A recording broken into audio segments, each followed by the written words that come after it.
fellow Louisianian, Mr. Higgins.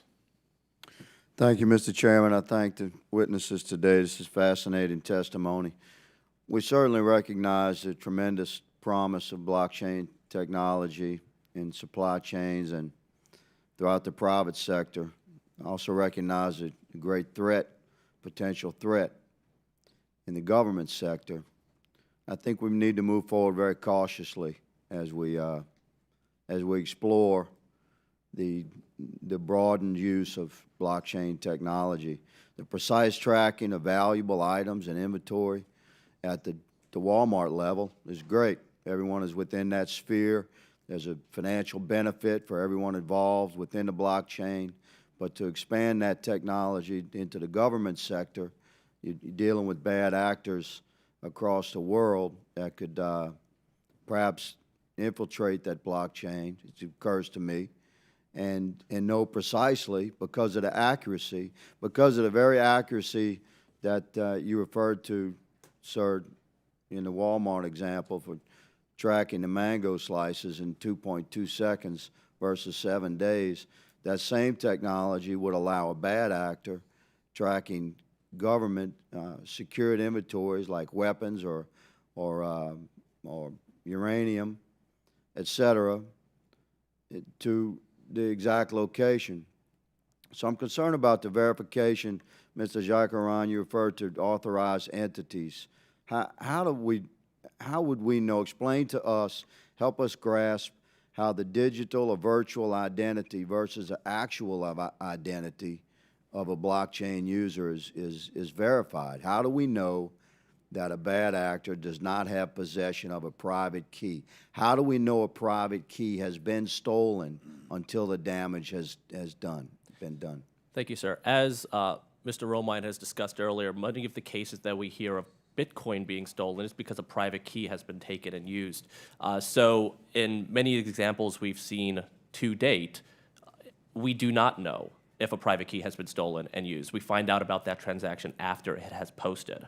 For some of the more sensitive supply chain concerns, the implementations of blockchain that may be used for that are permissioned and private, meaning that not anyone can join that blockchain and not every person on that blockchain will have access to all the rights on that blockchain. So there is a level of control that then governs who has access to the data, who can publish the data, and who then can transact in that data. That's very promising, I believe, for the private sector and potentially for the government sector. I see a public-private partnership emerging as this technology emerges. I'm concerned about quantum computing. Dr. Romine, you referred to in your submitted testimony a public key and a private key that are mathematically related to each other, and that the Federal Information Systems Processing Standards specifies elliptic curve digital signature algorithms, which is a common algorithm for digital signing using blockchain technologies, and yet we're concerned about protecting that algorithm from quantum computing.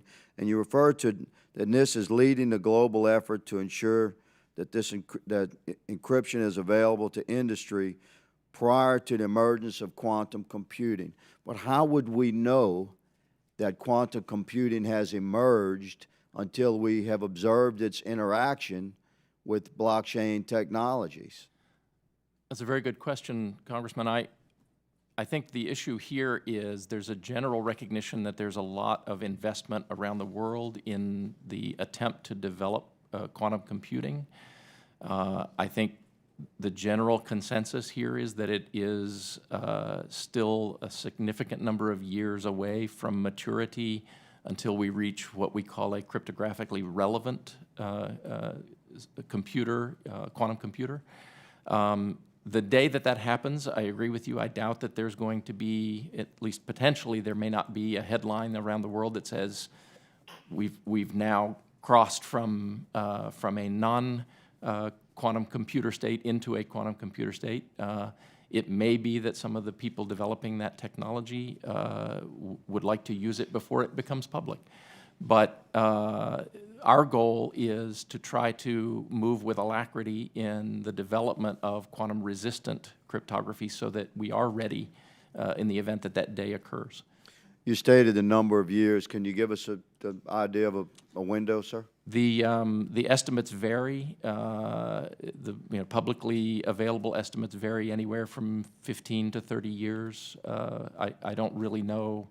It could be shorter than that if there are dramatic improvements in technological advance that we can't really predict right now. I thank you for that answer, sir, and thank you all for testifying today. Thank you, Mr. Higgins. Mr. McNerney, 5 minutes.